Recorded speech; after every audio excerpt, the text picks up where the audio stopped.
Let's start with a very interesting story from Emdlepla. I've been working on IT for around 25 to 26 years now. Different companies, but you see quite a bit of MC on the IT world. Back in 2005 to 6, I worked for a telephone company, a huge one, that had the typical Jira-like bug reporting tool for one of its most complicated and convoluted softwares. The software was so complex, so legacy, that even the development team in-house was afraid to do changes in it. Some updates in the past did backfire spectacularly more than once, so even the tiniest update to that software had to take weeks of analysis before taking place. In that dev team worked three of my friends from college. I worked on another one that had an easier life. One of my guys at that team was Bedu. To portrait Bedu accurately, imagine that guy that's always playing innocent pranks that you never know if he's for real when he's talking because he's always saying the most shocking things just for the LOLs, knows a little bit of magic, uses it to prank, and loves football, soccer as well. He used to be good at his job, but he's also a quite bit tired of it, procrastinating and generally not putting too much effort on it. The fact that he's part of that software dev team doesn't help. It's not a fast-paced environment and people get bored by the inaction. So, since he's bored, he plays pranks, like connecting a second wireless mouse controller to the PC of a colleague to randomly move the mouse and have him call tech support because his mouse misbehaves, but do absolutely nothing with the mouse when tech support comes. The guy being the target of the prank ended up calling tech support 4 times before being told what was going on. The team once a week also books a windowless meeting room for an hour, so 3 of them can take a nap while the 4th one guards against someone finding out. Who's the guard rotates each week. The requests for update Bedu gets are almost always something in this style. This report indicates that X value is 25, when it should be 27, please fix. Each request typically comes from a different area, but each area sends a couple of requests probably once a month. But Bedu knows that the algorithm doing that calculation is extremely complex. Reports are baked on a monthly basis on batch processes that can take hours. Testing this is extremely painful also, so he updates the end value on the report. Where it was 25, now is 27, easy peasy, see you next month. He gets probably like 10 to 15 of these requests per day. Bedu updates the bug tool ticket stating, on the comment field, something like end value verified and corrected, and moves on. New boss comes to that dev team from another team on the company. He's well known around the company as being quite dense. He instantly clashes with the team. He thinks quantity equals quality and loves to look into numbers. He comes from the database world, so he's constantly using queries to gather information. He also thinks that each ticket solved is because the underlying condition is being solved. He knows nothing about the complexity of the system. He just thinks that the team is really good at identifying causes and solving them fast. Glorified pencil pusher. He gathers the team and says that he did a query and found out that the comments being put into the bug tool are really short, like less than 50 characters long, and that is not enough to explain what has been done to solve the incident. The whole team explains that what's being put into the comment field is more than enough. He says that comments should at least have 1,000 characters. It's the minimum he'll accept. He says that having comments with less than 1,000 characters will impact his valuation of the work being done. Bedu, being the devious character he is, decides to complain. Especially since he knows that boss would never open the bug tool, he loves his databases. First ticket comes in, this value is this, should be that. He updates value, writes the same comment he always does, end value verified and corrected. And then, taking advantage on the fact that the comment field has format capabilities, WYSIWYG type of editor, copies and pastes the chronicle from the latest football match into the field, changes the color to white and the font size to 1 so it can't be seen against the background on the tool, and closes the ticket. If you're the original ticket poster, that comment field is red only, so unless someone selects and highlights the comment, they won't know that something else is there. Next ticket comes, does the same, but writes a rant about some stupid thing. Then on the next ticket, He just keeps pushing random keys and the spacebar until the character counter reaches 1,000. He gets bored of doing this, so he becomes more ingenious and inventive by the ticket. Somewhere hidden in that bug tool comment system, a complete original Bedu novel separated in small chapters ends up being written that no one knows about, outside of us few that have lunch with Bedu and the team. Boss comes a month after and says to Bedu, "I've noticed that the size of your comments has gone up last month. You're averaging well over 1,000 characters per ticket. Keep it up." Bedu, plus all my other friends and myself, left the company to greener pastures a year later. I still talk daily with Bedu and people from that team. TLDR. New boss says that bug tool comments should be at least 1,000 characters. When 50 are more than enough, engineer starts writing hidden messages to comply with that, while making it interesting for himself. Bedu's malicious compliance was flawless, effortlessly meeting absurd demands while making a joke out of the boss's ignorance. Hiding entire essays in plain sight, he turned a tedious rule into an inside joke. Brilliant, petty, and hilariously effective. The next story from Ziz0MBIEZ. You want me to tuck my shirt in? Sure, boss. TL/DR at bottom. Years ago, I worked at a certain big box pet store with employees in blue shirts and poorly maintained fish tanks. Back then, employees were required to tuck their uniform shirts into their khakis, with an exemption for pregnant female employees, which I was at the time of this occurrence. I worked the registers with my untucked shirt with no issues for months while I was preggo. When I was about 8 months pregnant and just a few weeks shy of going on maternity leave, we got a new manager that was painfully clueless and stupid. Isn't that always the way? So one day, this manager calls myself and the other main cashier, who was also just as preggo as I was, into the office with another manager as a witness to tell us that we are fine cashiers, but our uniforms are lacking. The other cashier and myself are just because we both had our khakis, uniform shirts, and black sneakers. Everything was neat and clean, so we both had no clue what he was talking about. I ask him what he is referring to. He replies that our shirts have to be tucked in. The other cashier and I have both been with the company for a while, and we are both super familiar with the uniform policy. So she and I both object and let him know that pregnant employees are exempt from the tucking policy. He waves his hand at us and says that we are incorrect and that all employees must tuck their shirts. The other manager that is there acting as a witness chimes in that we are correct, but clueless manager cuts witness manager off and says he knows what the policy is and that previous management was just being lax. They weren't. Pregnant employees were actually exempt. The other cashier and I shrug and leave the office to go tuck our shirts in. Clueless manager left for the day right after talking to us. Here's where the malicious compliance comes in. We tucked our shirts in for sure, but if you aren't familiar with pregnant fashion, you essentially have two options for pants. Option 1 is using a belly band on your existing pants or using pants with a belly band attached already. A belly band is essentially a very wide elastic strap that goes around the baby bump to hold your pants up, which essentially puts the top edge of your pants at your ribs.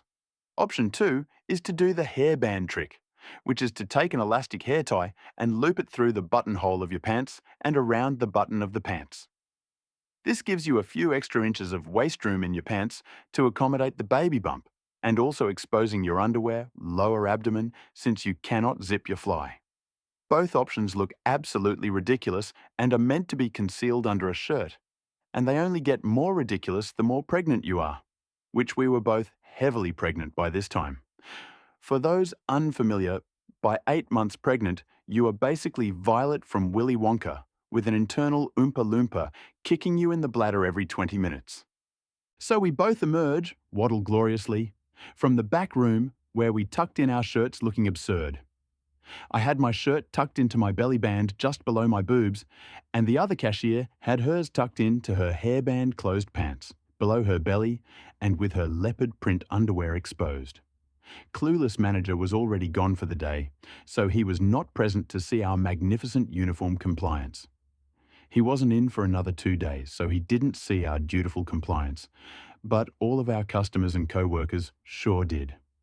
Our regulars asked why we had our shirts tucked like that, and of course we obliged them and explained that clueless manager insisted we tuck our shirts in to comply with the uniform policy. For 2 full days, and part of that first shift after clueless manager left for the day, customer complaints to corporate about our treatment rolled in, and co-workers called the employee hotline to report clueless manager. District manager is pissed about the whole thing, which we found out on day 3. On day 3, return of clueless manager, he enters the store, sees the other cashier and myself with our beautifully ridiculous uniforms and asks why we are dressed like that. Jotsu, you told us to tuck our shirts in. He gets red in the face and beelines to the office. He calls us into the office immediately and starts going off on us for not taking the uniform policy seriously. Mid-tirade, the district manager arrives, furious. She turned to us pregos egos and nicely told us to untuck our shirts and head back out to the floor before turning to clueless manager and going ballistic on him for enforcing something that we pregos were exempt from. Turns out clueless manager ruined district manager's days off because of all the complaints that came in about the 2 pregnant employees forced by a male manager to show their underwear pregnancy attire in public due to an absurd uniform policy. The complaints weren't just about the manager. They were about the company uniform policy as well. The customers didn't know the real policy. And the employee hotline complaints as well. All of these had to be handled by the district manager ASAP because the sheer number of complaints in such a short time meant that the regional manager was breathing down the district manager's neck to resolve the issue. District manager forced an apology to us out of clueless manager and treated us to lunch. We also got our stools to sit on at the register's back. Clueless manager took our stools away because if you can lean, you can clean. Clueless manager was sent to back HR training and fired shortly after for another similar violation. I was on maternity leave, so I didn't get to wish him farewell. TLDR. Clueless manager forces heavily pregnant employees to dress ridiculously. Many customer and employee complaints ensue. Edit for the morbidly curious about that similar violation I mentioned. Clueless manager refused to special order a pin-back name tag for an employee with a pacemaker. Our name tags were magnetic, because young people don't have pacemakers. Clueless manager also refused to let this employee at least move the magnetic tag to the opposite side of his chest, to at least not have the magnet sitting directly over his pacemaker, because this was not in compliance with the uniform policy. This guy was actually insinuating that this employee was just looking to make trouble and get special treatment over a name tag. This was textbook malicious compliance, flawless execution with maximum impact.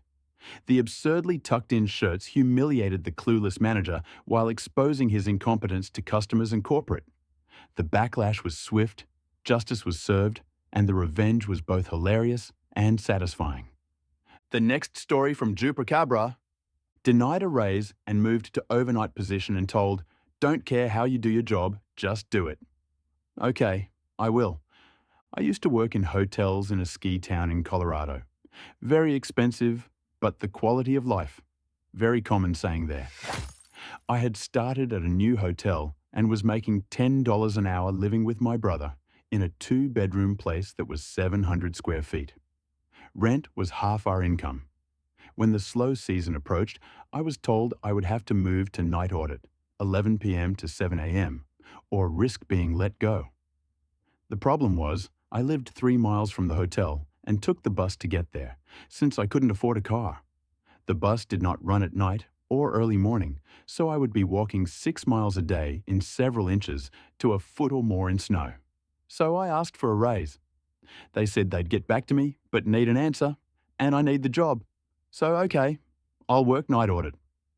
I start the next week as an auditor, and while I'm being trained, I learn that I'm also losing a day. The other auditor works 3 days, and I'll be working 4 days, not 5. That's $320 a month hit to my income before taxes. So I'll need to be making $12.50 an hour to keep making the same thing with the cut hours. But I decide I'm going to ask for $14. I complete training and meet with my GM. He asks how I like it, and I start off with my concerns. I tell him I wasn't told I'd lose a day, and with having to walk 6 miles a day in the snow, I was going to need a raise to $14 an hour. He let out an audible sigh and tells me he can easily hire someone for this position for $10 an hour, and to take it or leave it. I knew it would be very hard to find a job in the winter when everything closes up, so I stayed.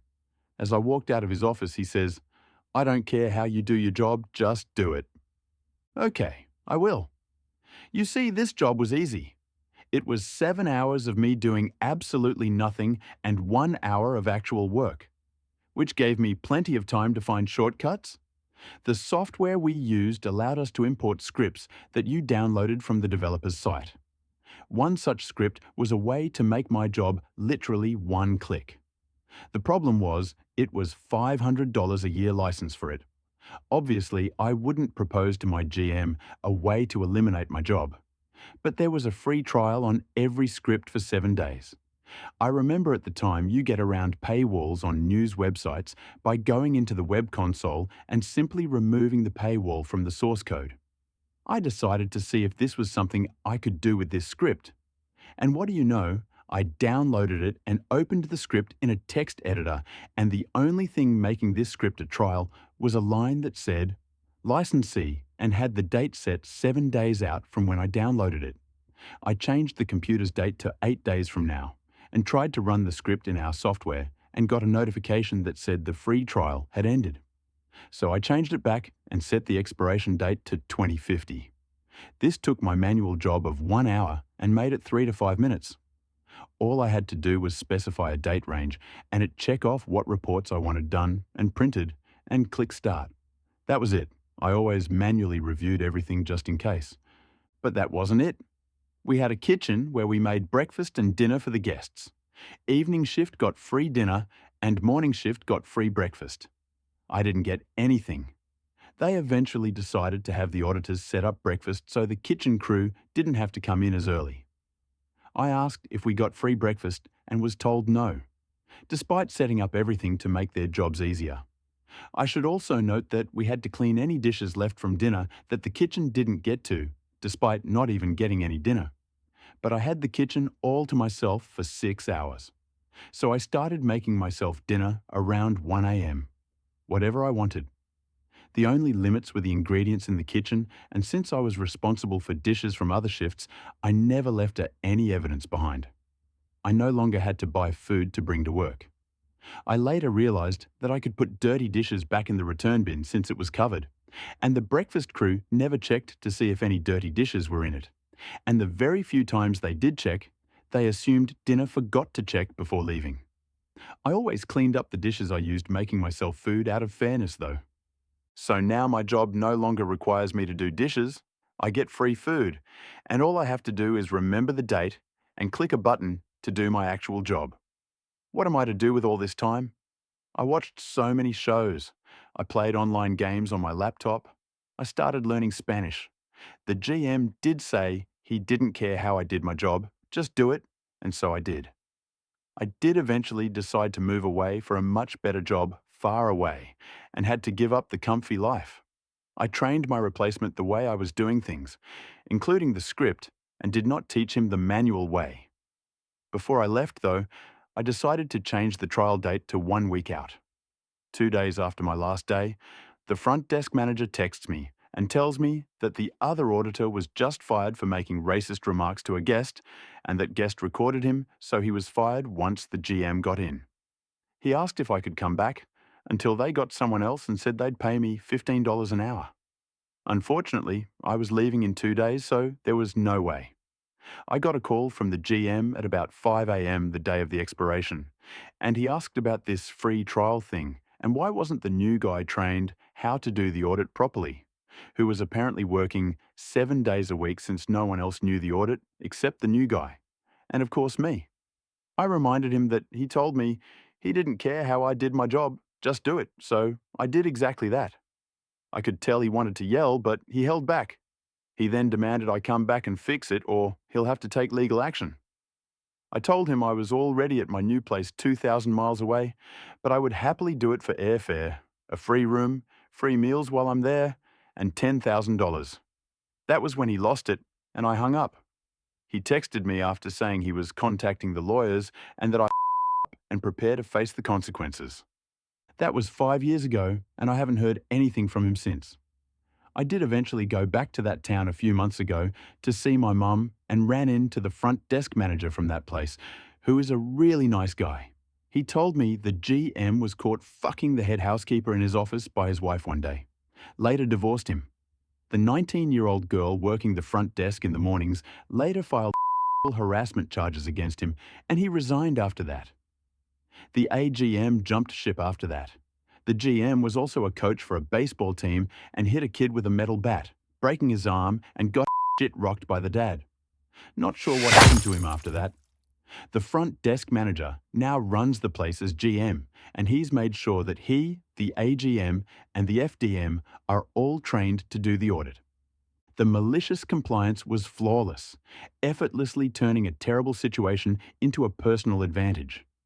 Automating work, enjoying free food, and leaving chaos behind for an ungrateful boss was pure genius. The GM's downfall was the perfect cherry on top. Absolute perfection.